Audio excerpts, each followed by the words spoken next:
டேஸ்டா ரசித்து ருசித்து சாப்பிட்ட சிக்கன் ரைஸ். தாய் மற்றும் தாத்தா உள்ளிட்ட 7 பேருக்கு பார்சல். சாப்பிட்ட கணம் உடல்நல குறைவு ஏற்பட்டு குடும்பத்தார் மருத்துவமனையில் அனுமதிக்கப்பட்டு தீவிர சிகிச்சை. மாவட்ட ஆட்சியரே உணவகத்திற்கு விரைந்து சென்று அதிரடி நடவடிக்கை. காலாவதியான சிக்கன் உள்ளிட்ட உணவுப் பொருட்களை கைப்பற்றி உணவகத்தையே இழுத்து மூடி சீல் வைத்து விசாரணை.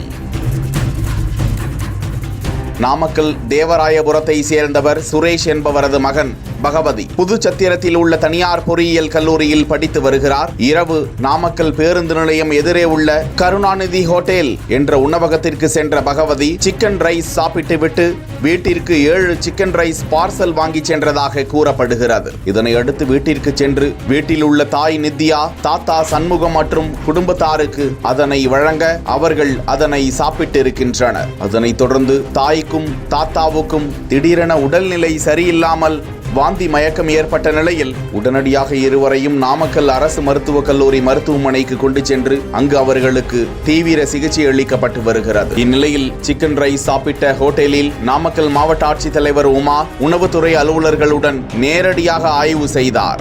இந்த ஆய்வில் எப்போது சிக்கன் ரைஸ் வாங்கப்பட்டது, எவ்வளவு பேர் சாப்பிட்டார்கள், பார்சல் எத்தனை பேர் வாங்கி சென்றார்கள் உள்ளிட்ட விவரங்களை சேகரித்து அந்த கடையை இழுத்து மூடி சீல் வைத்தார்.